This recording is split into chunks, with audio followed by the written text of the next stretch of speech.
got connected through Kurt Hansen from Accu Radio, and Kurt, you know, we're crazy about people like Pal. Yeah. Meet Palle Bo, a digital nomad from Denmark on an epic journey around the world. My name is Palle Bo, and I'm a long-time radio producer. In 2013, I started planning to become a digital nomad and a full-time traveler. 3 years later, I had sold my house, my car, and all my furniture. And in July 2016, I set out on a quest to visit every country in the world. In this podcast, I'm taking you along on my journey. And I'm sharing my ups and downs and let you listen in to conversations with some interesting people I meet along the way. This is the Radio Vagabond podcast.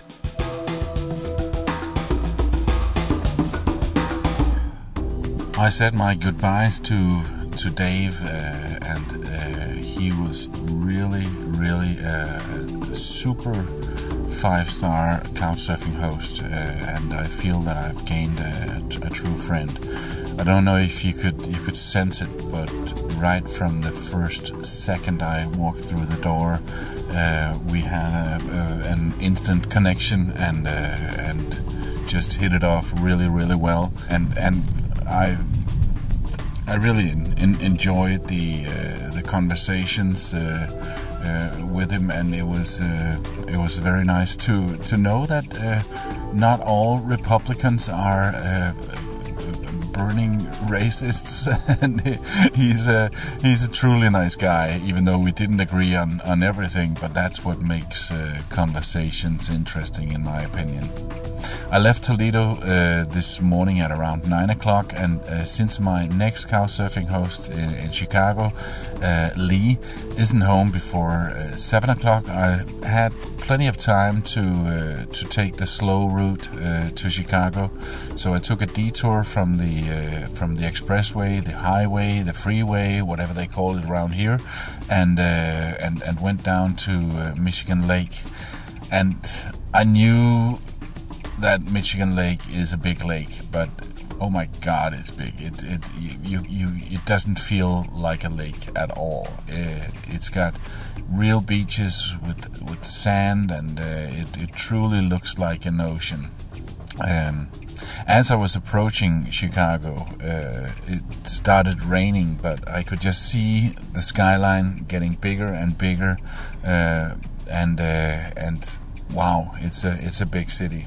Of course, I missed my turnoff here and there, but thank God I have Google Maps that will redirect me to another route. And like I said, I have plenty of time.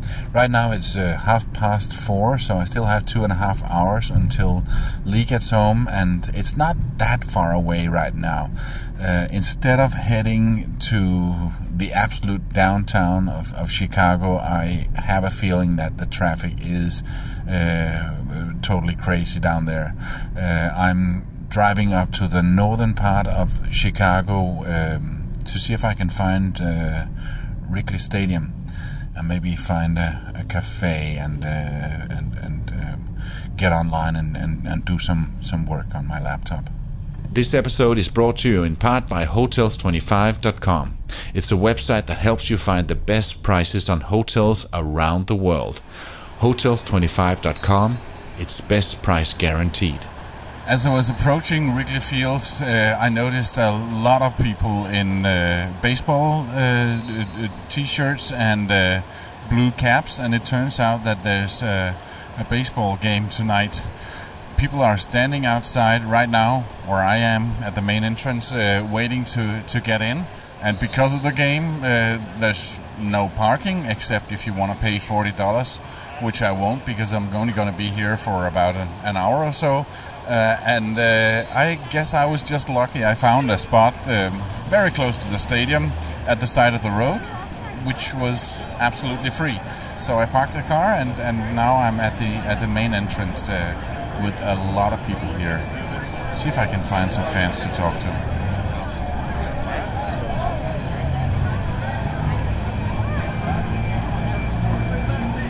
So, what is so great about baseball?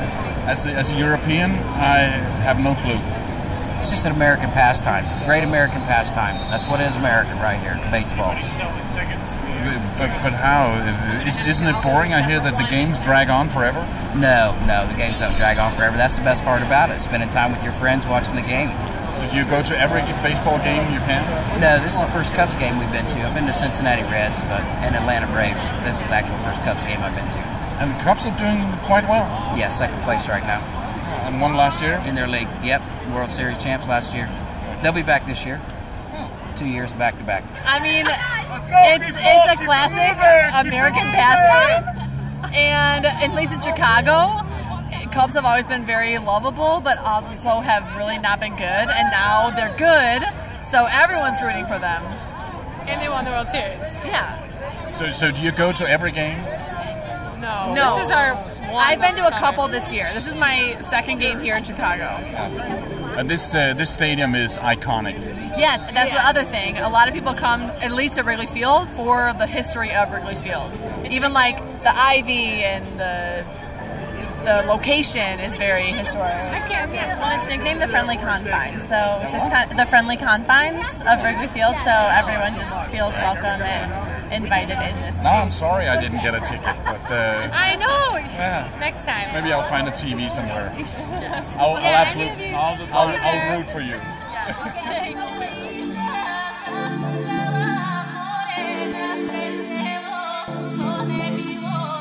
This is the Radio Vagabond podcast. So if you'd like, I'll show you your room. You want to do that first? Got this. Okay. Yeah. That's a nice house you have. Oh, thank you. So this is the bathroom. And then this is your room. Great. So you'll be the only one in here. And there's towels. I really like the neighborhood, Lee. You're saying that some of the houses are going down and they're building new? Yeah, so when I sell my house, it's going to be torn down. Oh.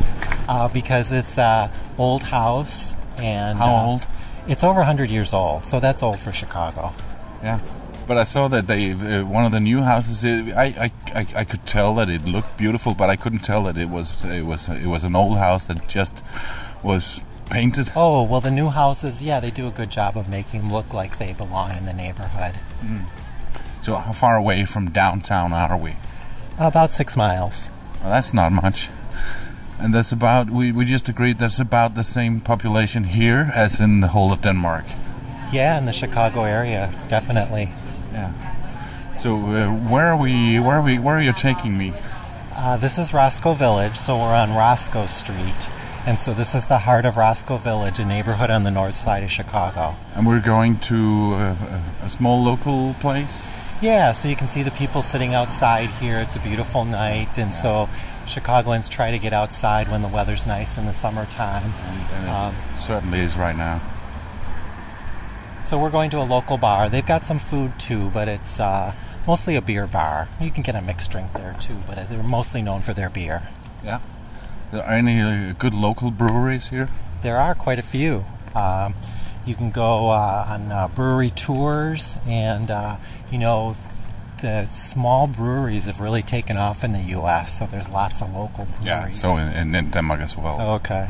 I think that's a trend all over the world, more or less, okay. The microbreweries. So my German friend told me that he thought it was farther along here in the U.S. than it was in Germany. But in Denmark, a lot of tiny breweries popped up and making this craft beer, and then the big one, Carlsberg, they made some of their own, and only you really have to. Carlsberg is written with tiny letters. They're sort of keeping it undercover.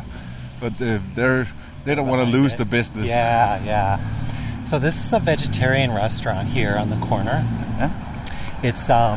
It's only open for breakfast and lunch, but it's got great food. I always suggest people there to go there. And I'm not a vegetarian, but they've got great food. Yeah. I've been gaining weight since I came to the U.S. Oh, really? Well, you have to try it. It's part of what you're doing here. You have to try all the food. Oh, here we are. Beer garden.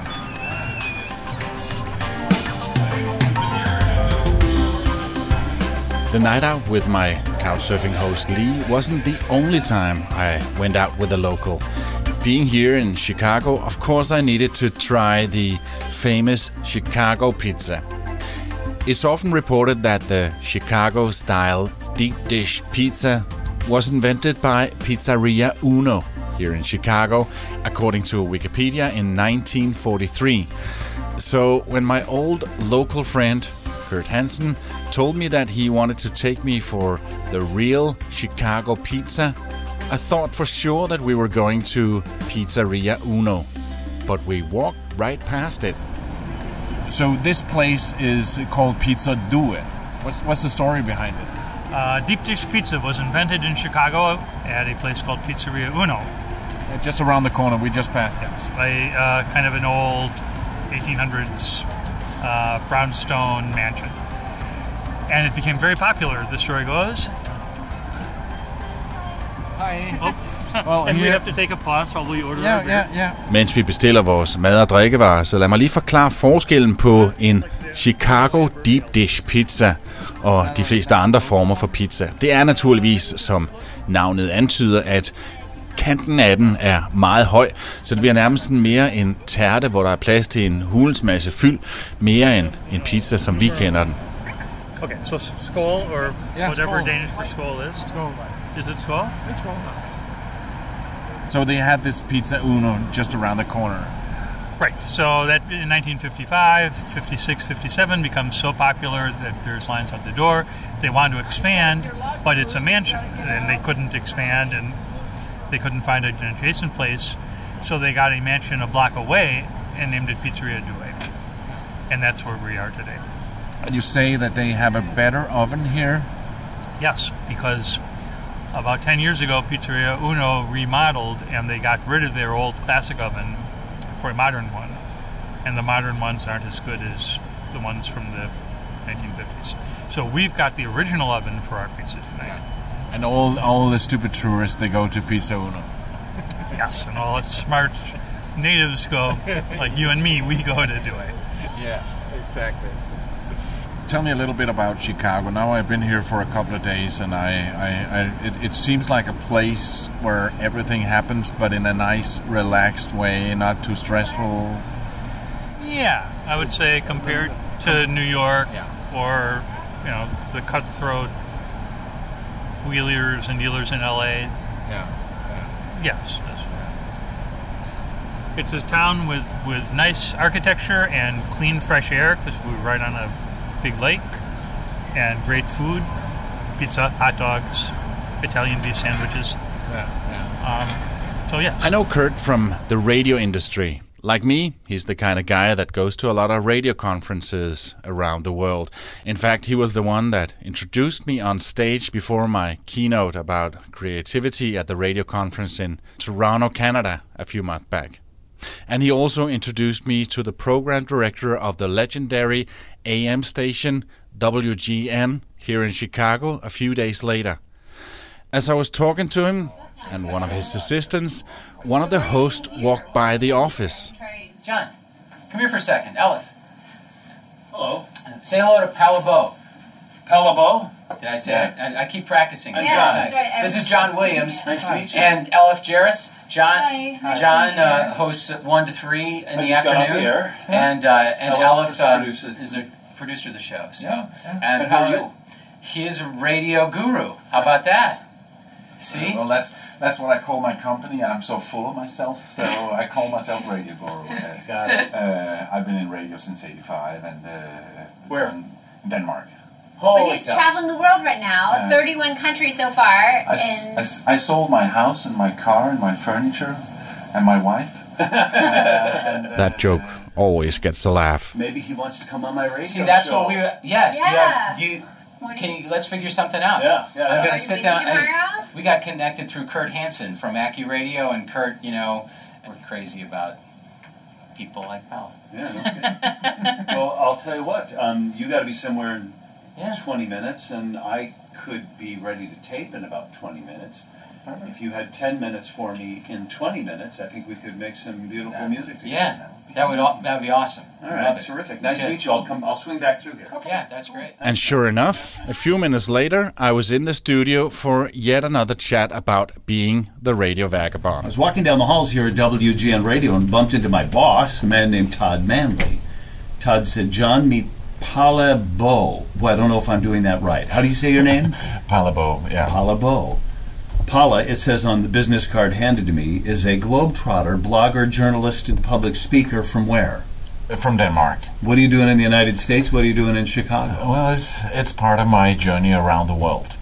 You're journeying around the world? Yeah, I started a year ago, and since I left Denmark, I've been to 31 countries and territories, and at the moment I'm doing a road trip to 13 US states, and finishing up here in Chicago before I go to Nicaragua. Huh. Was this for personal reasons, professional reasons? Is this part of your job, or is this like a wanderlust vacation? It's a wanderlust thing. Well, you've heard that story before, so let's leave it at that. You're listening to the Radio Vagabond podcast. Before we continue, I'd like to remind you that I would be so thrilled if you shared it on Facebook or Twitter. And now? Dag. Jeg hedder Kirsten. Hej Kirsten. Du er? Jeg hedder Palebo. Palebo? Yeah. No. Okay, so Anders, that's I went to school. Okay, so I'll speak English. My father's from Odessa. Okay. So we got our citizenship through my father. My mother's American. Yeah. So Kirsten, should we do this in Danish or English? Vi kan prøve på dansk. Men I er sikkert forsøge yes. No, let's do it in English. Yeah. I need a week or two in Denmark to kind of reconnect with my Danish words, you know. But you're born and raised here in the U.S. Yes. You have Danish parents. I have a Danish father. Yes. And still you speak Danish. Yeah. We were raised that way. It was very much embedded us that we had to stick with our culture and stick with the Danes. What made you decide to do a Danish bakery? Because for those reasons, I kept the culture going. If I moved from my the surroundings, and I was going to move here to Chicago, not knowing anyone, even though I was working for SAS at the time, I knew that when my father would pass and I would move away, that I would start to lose the culture, just like we all do, generation to generation. And I thought, well, at least this is one way I can keep it more within the family. Let my kids still see that it's about the Danes, and Danes do still come in, and they want to speak Danish, and they love being a part of all this. Even if they've lived here for 50 years, they love it, and so I can stay connected that way. Do you keep some of the Danish traditions? Like, do you spend Christmas on the 24th? Yes. Even though I'm working very hard on the 24th, it's always been the 24th, and it's the rice pudding, risalamande for sure, and the marzipan pig, and all the Danish things that go with that. The singing around the tree. Do you have a mandelgave in the risalamande?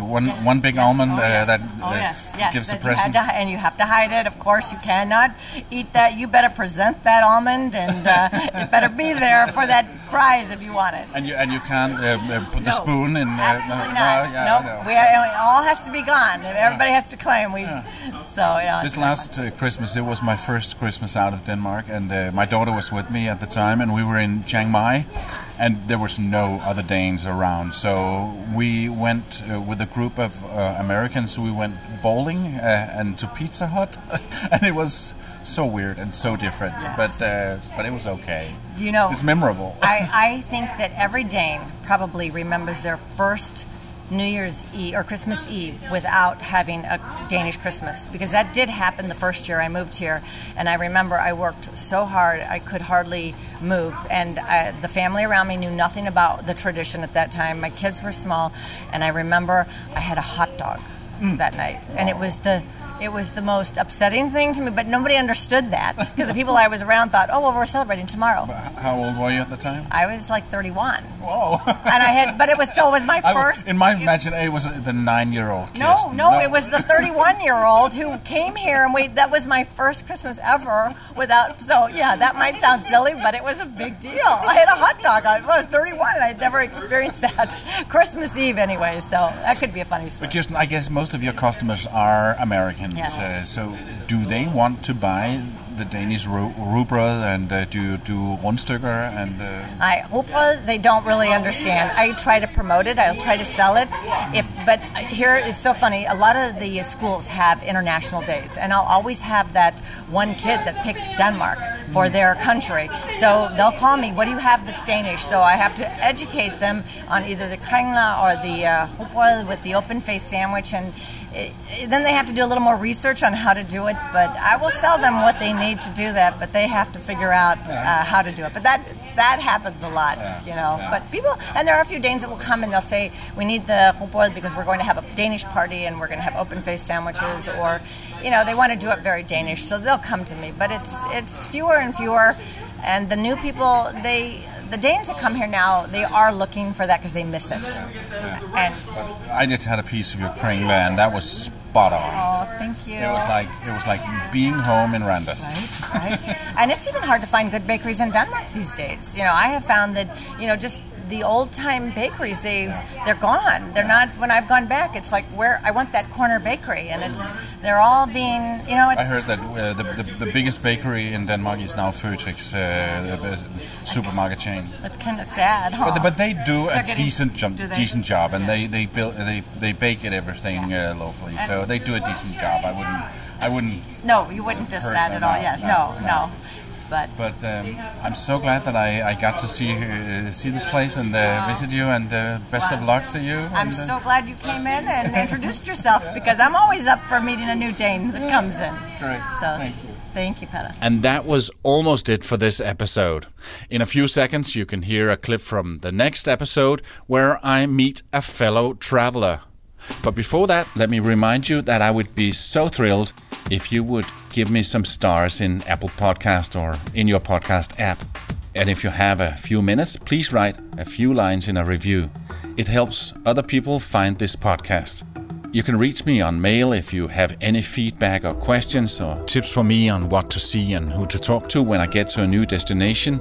I promise that I'll answer any email I get on mail@theradiovagabond.com. You can follow me real time, where I am right now, on the official Facebook page, facebook.com/PalleRadioVagabond, and on Instagram and Twitter as Radio Vagabond. Find all these links at theradiovagabond.com, where you can also see a lot of pictures, like pictures from me driving here to Chicago, passing by the beach on the beautiful lake, Wrigley Fields, and a whole lot of the beautiful buildings here in downtown Chicago. One of them has a big sign with the name of the current president. The next episode here from Chicago will be a talk with a fellow traveler and a fellow podcaster. His name is Rick Gazarian, and apart from being an avid traveler himself, he does a podcast called Counting Countries. Here he gets the stories of people who have either been or are very close to have visited all the countries in the world. But he has a fantastic story himself. We met in Manila. He lives in Bangkok, Thailand, around 6 months a year. He's originally from Boston, and he has lived here in Chicago for around 12 years. We're going to have a chat about how he travels to every country in the world. When there's a country I'm really interested in and I've done some research, I'm going to make the time to get to discover that country. On the other hand, there'll be a situation where I'm almost checking the box, and it'll be a quick trip. This episode is brought to you in part by Hotels25.com. It's a website that helps you find the best prices on hotels and guest houses around the world. Hotels25.com is best price guaranteed. My name is Pelle Bo. See ya.